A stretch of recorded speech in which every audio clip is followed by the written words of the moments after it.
ஒரு நிமிஷம் ஸ்வைப் பண்ணிடாதீங்க, மேல தள்ளிடாதீங்க. இன்னைக்கு ஒரு முக்கியமான பதிவு பேச வந்திருக்கேன். அது என்ன பதிவு அப்படின்னு பாத்தீங்கன்னா, இன்னைக்கு என்னுடைய மகன், தம்பி ஆகிய மகனுக்கு இன்னைக்கு பிறந்த நாள். என்ன பிடிச்சவங்க, என்னோட ஃபாலோவர், என்னோட சப்ஸ்கிரைபர் அத்தனை பேரும் என்னுடைய தம்பிய மனதார வாழ்த்துமாறு அன்போடு கேட்டுக்கிறேன்.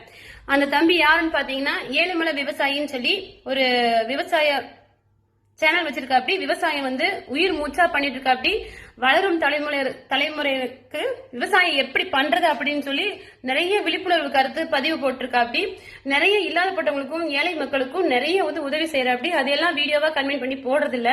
எனக்கு எப்படின்னா, விவசாயி அப்படின்னா ஏழுமலை மாதிரி இருக்கணும் அப்படிங்கிற மாதிரி எனக்கு தோணுது.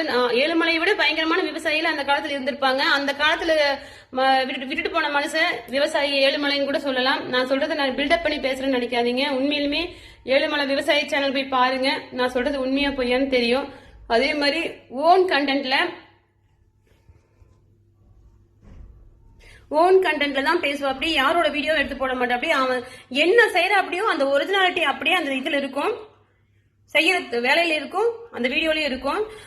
இன்னைக்கு அவனோட பிறந்தநாள். எல்லாருமே என்னோட சொந்தங்கள் அனைவருமே அவனை மனமாற வாழ்த்துமாறு நான் வேண்டி விரும்பி அன்போட கேட்டுக்கிறேன், பணிவோட கேட்டுக்கிறேன். எல்லாரும் அவனை மனமாற வாழ்த்தணும். உங்களோட ஆசையும் உங்களோட பிளெஸிங்ஸும் அவனுக்கு இருந்ததுன்னா இன்னும் அவன் நிறைய நாள் நீண்ட காலம் உயிரோட வாழணும், உயிரோட இருக்கணும். நானும் கடவுளை வேண்டிக்கிறேன். இன்று போல் இந்த சந்தோஷமான நாள் மாதிரி அவன் தினம் அவன் சந்தோஷமா இருக்கணும். அவனுக்கு அந்த கடவுள் எல்லா வளத்தையும், எல்லா சுகத்தையும், எல்லா செல்வங்களையும் அவனுக்கு கொடுக்கணும். சரிங்களா? நீங்களும் அவனுக்காக வேண்டிக்குங்க. என்னோட சொந்தங்களே, உங்களோட உரிமையா அன்போடு பாசத்தோடு பணிவோடு கேட்டுக்கிறேன். அவனை எல்லாரும் மனமாற வாழ்த்துமாறு கேட்டுக்கிறேன்.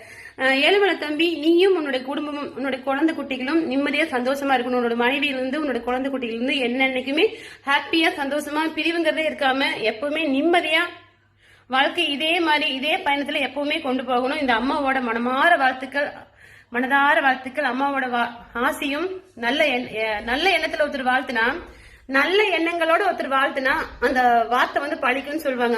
மனசுல ஒண்ணு வாயில ஒண்ணு வச்சுட்டு வாழ்த்தக்கூடாது.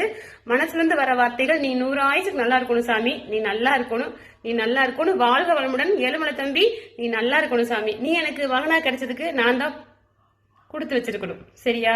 ஏழுமலை தம்பி, ஹாப்பி பர்த்டே டு யூ. இனிய பிறந்தநாள் நாள் வாழ்த்துக்கள் தம்பி. இன்னைக்கு காலையில இருந்து எனக்கு உனக்கு பதிவு போட முடியல. ஏன்னு கேட்டீங்கன்னா, இங்க பாரு, என்னோட மாமனாருக்கு இன்னைக்கு நாங்க சாமி கும்பிட்டோம். அதனால என்னால பதிவு போட முடியல. என்ன மன்னிச்சுக்கடா சாமி. சரி, சந்தோஷமா இருக்கணும். பாய்.